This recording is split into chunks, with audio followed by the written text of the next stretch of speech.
வணக்கம். இந்த வீடியோவில் 21 மாத நிலுவைத் தொகை 9/7/2026 சற்று முன் தமிழக அரசு ஊழியர்களுக்கு 2 குட் நியூஸ் சார்ந்து தகவல்கள் கிடைத்திருக்கிறது. இது சார்ந்த விவரத்தை பார்ப்போம்.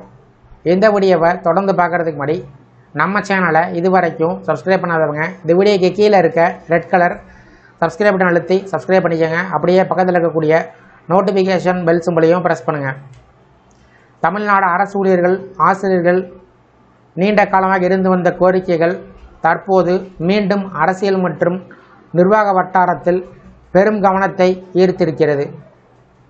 குறிப்பாக பழைய ஓய்வூதிய திட்டமான ஓபிஎஸ்ஐ மீண்டும் அமல்படுத்த வேண்டும் என்ற கோரிக்கை அரசு ஊழியர்களின் முக்கிய போராட்டமாக மாறியிருக்கிறது.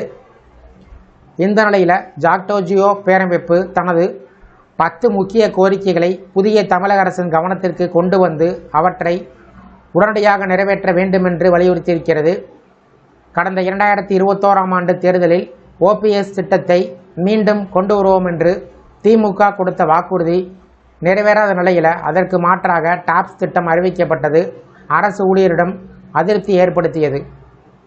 அதே நேரத்தில் 2026ஆம் ஆண்டு நடைபெற்ற தேர்தலுக்கு முன்பு தாவேகா வெளியிட்ட தேர்தல் அறிக்கையில் ஓபிஎஸ் திட்டம் குறித்து பரிசீலனை செய்வதாக தெரிவித்திருந்தது அரசு ஊழியரிடம் புதிய எதிர்பார்ப்பை ஏற்படுத்தியது.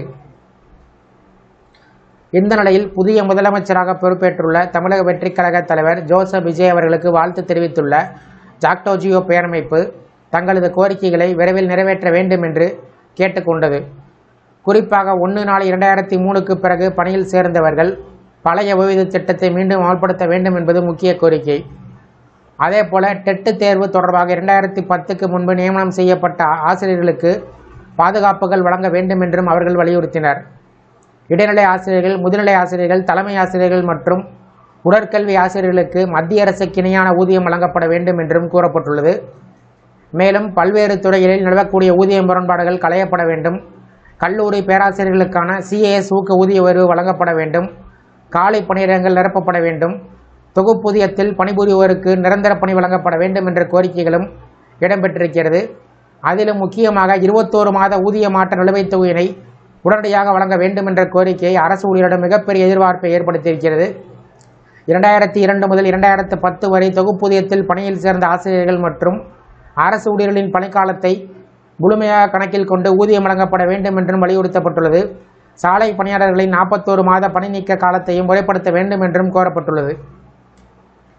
இந்த அனைத்து கோரிக்கைகளையும் அரசு ஊழியர்கள், ஆசிரியர்கள், அங்கன்வாடி ஊழியர்கள், செவிலியர்கள் மற்றும் பல்வேறு துறையில் பணிபுரியக்கூடிய பணியாளர்களின் வாழ்வாதாரத்துடன் நேரடியாக தொடர்புடையவை என்பதால் புதிய அரசு எடுக்கக்கூடிய முடிவுகள் மிகுந்த முக்கியத்துவம் பெற்றிருக்கிறது. குறிப்பாக ஓபிஎஸ் மற்றும் 21 மாத நிலுவைத் தொகை குறித்து முடிவுகள் லட்சக்கணக்கான அரசு ஊழியர்களின் எதிர்காலத்தையும் அரசியல் சூழலையும் தீர்மானிக்கும் முக்கிய அம்சங்களாக பார்க்கப்படுகின்றன. இந்த வீடியோ குறித்த உங்களுடைய கருத்துக்களை கமெண்ட் செக்ஷனில் பதிவிடுங்க. இந்த வீடியோ பிடிச்சிருந்தா வீடியோக்கு ஒரு லைக் பண்ணுங்கள். இந்த வீடியோவை உங்களுடைய நண்பர்கள், உறவினர்களுக்கும் ஷேர் பண்ணுங்கள். நன்றி.